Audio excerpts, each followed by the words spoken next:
respectable enough looking place these days. White and gleaming, black awnings, fine dining. Not a tourist trap. A haven for the wealthy, the titled, usually both.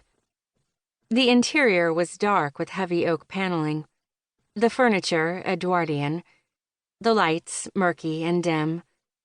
The fallen paradise of aging lords. It was also a brothel, hence the family connection, hence Arthur's fear for his brother. He'd learned from his older sister Leah about the hotel's past. She'd told him about how their great-grandfather, Lord Malcolm, was a fixture at the Pearl in its heyday, living there as a bachelor gentleman about town, and playing there practically every night of his wicked life. That's why Leah had gotten married there. She was a Godwick, after all. Arthur arrived just before 5 o'clock.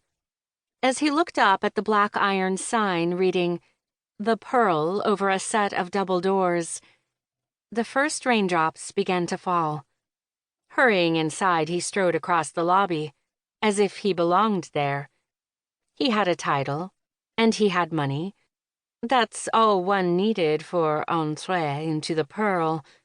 If pressed, he had the note as well, an invitation to a party he did not want to attend. As he crossed the lobby to the gleaming golden lifts, he imagined he could still smell the cigars of the thousands of lords and industrialists who'd met here, slept here, supped here, and fucked here. The fucking, of course, being the main attraction. Arthur guessed he had been summoned here to scrape his baby brother off the floor of someone's bedroom or bathroom. And he'd do it. Someone had to, with their parents away in New York City until Christmas. Even if they'd been in London right now, they'd mostly washed their hands of Charlie. He was 18, they liked to remind Arthur. Time for their youngest to stand on his own 2 feet. But what if Charlie falls while trying to stand? Arthur would demand. Well, in that case, he'd have to learn how to pick himself up. Easy for them to say. Charlie didn't call them at 4 in the morning when he was too drunk to find a way home.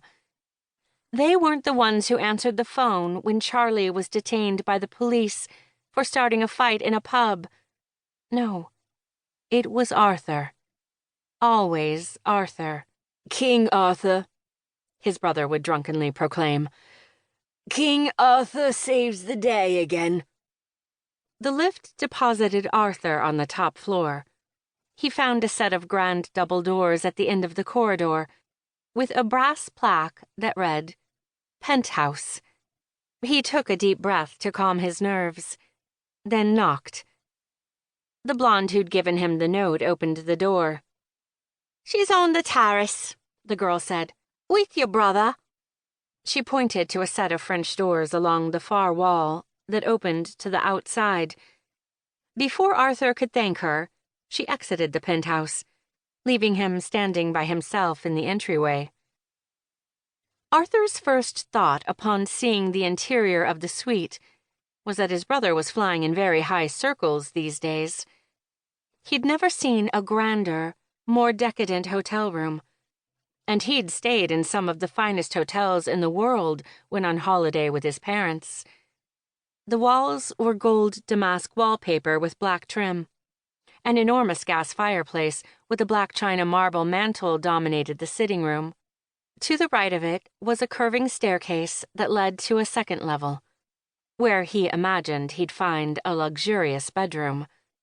Black leather club chairs framed the fireplace, and above the mantel hung an oil painting of a pretty young woman wearing a black raincoat and holding an umbrella. As the son of art lovers who owned dozens of galleries, Arthur reflexively glanced at the plaque on the frame as he passed it on the way to the terrace. The Umbrella, by Marie Bashkirtsev, a Ukrainian French painter. Not your typical bland, mass-produced hotel art.